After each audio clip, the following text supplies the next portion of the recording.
यहाँ आपको अपडेट करेंगे। सुप्रीम कोर्ट रजिस्ट्रार ने पेशावर हाई कोर्ट के पीटीआई को बल्ले के निशान की वापसी के फैसले के खिलाफ इलेक्शन कमीशन की दरखास्त समाअत के लिए मुकर्रर कर दी है। तफसीलात जानते हैं डॉन न्यूज़ के नुमाइंदे इरफान सतुज़ई से। इरफान, क्या तफसीलात हैं?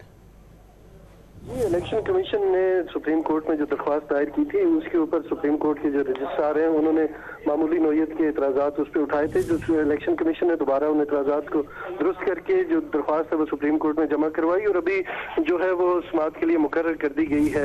इलेक्शन कमीशन ने पेशावर हाई कोर्ट का जो फैसला है उसको चैलेंज किया है, जिसमें पीटीआई की जो इंटर पार्टी इंतखाबात हैं उन्हें कलअदम करार दिया गया था इलेक्शन कमीशन की जानिब से, जबकि पेशावर हाई कोर्ट ने उन्हें एक मरतबा फिर बहाल किया था और कहा था कि पीटीआई को इलेक्शन लड़ने दिया जाए और उन्हें इंतखाबी निशान जो बल्ला है वो दिया जाए। और इसके बाद जो पाकिस्तान तहरीक इंसाफ के रहनुमा हैं उन्होंने भी इलेक्शन कमीशन के बाहर मीडिया से गुफ्तगू में ये कहा था कि अगर इलेक्शन कमीशन ने उन्हें बल्ले का इंतखाबी निशान ना दिया तो ये तौहीन अदालत होगी।